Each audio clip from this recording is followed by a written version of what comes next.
দেখো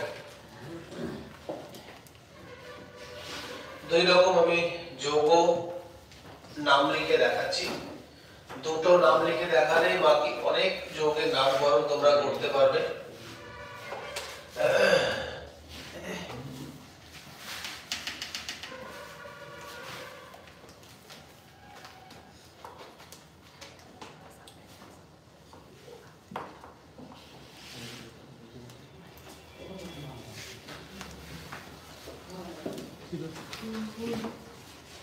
ধরে নাও এদিকে একটা যৌগ করছি, এদিকে একটা যৌগ করছি, হ্যাঁ এই যে যৌগটা যেটা করছি সেটা হচ্ছে A4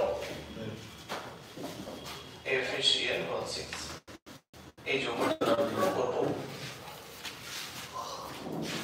এদিকে আরেকটা যৌগের নাম করব CONS3(5) Cl third bracket Cl2। ঠিক আছে, দেখো প্রথমে যৌগটাকে আয়নে ভাঙতে হবে। 4K plus FeCl6 4 minus. এবার দ্বিতীয় স্টেপে যেটা কাজ হচ্ছে বলেছি যে এই জার্নালটা বার করে রাখাটা খুব দরকার। এই জার্নালটা কত বেরোবে বলো তো? 2 প্লাস বেরোবে। তাহলে প্রথমে কি বলেছি, ক্যাটায়ন অংশের নাম লিখতে হবে। তাহলে লেখো পটাশিয়াম ক্যাটায়ন, এবং অ্যানায়ন অংশের নাম লেখার মাঝখানে একটা গ্যাপ দিতে হবে। ওটা লেখাই নেই। এবার অ্যানায়নের গল্প শোনো।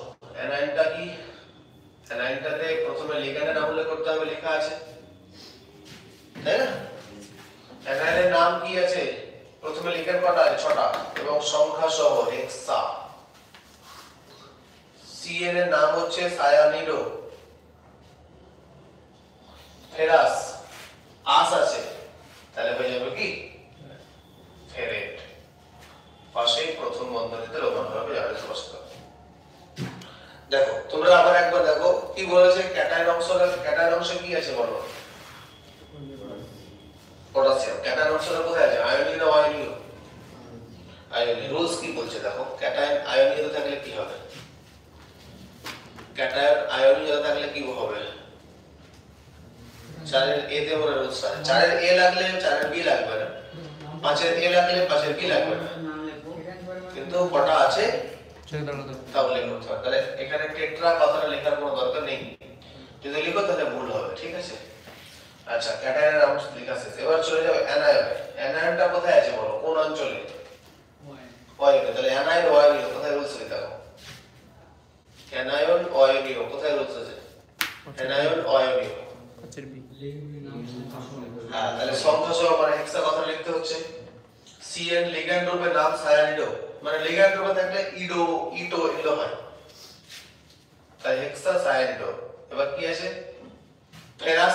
ফেরাসের নামে কি আছে? আস আছে, আস থাকলে ওই পরিবর্তে 8 হবে। ঠিক আছে, এবার চলে যাও এখানে। প্রথমে বুঝতে পারছো কিনা? তাহলে পাশে প্রথম বন্ধনীতে কি বসাতে হবে বলেছি? চার বিস্তার বসাতে হবে। এই যোগে চলে যাও।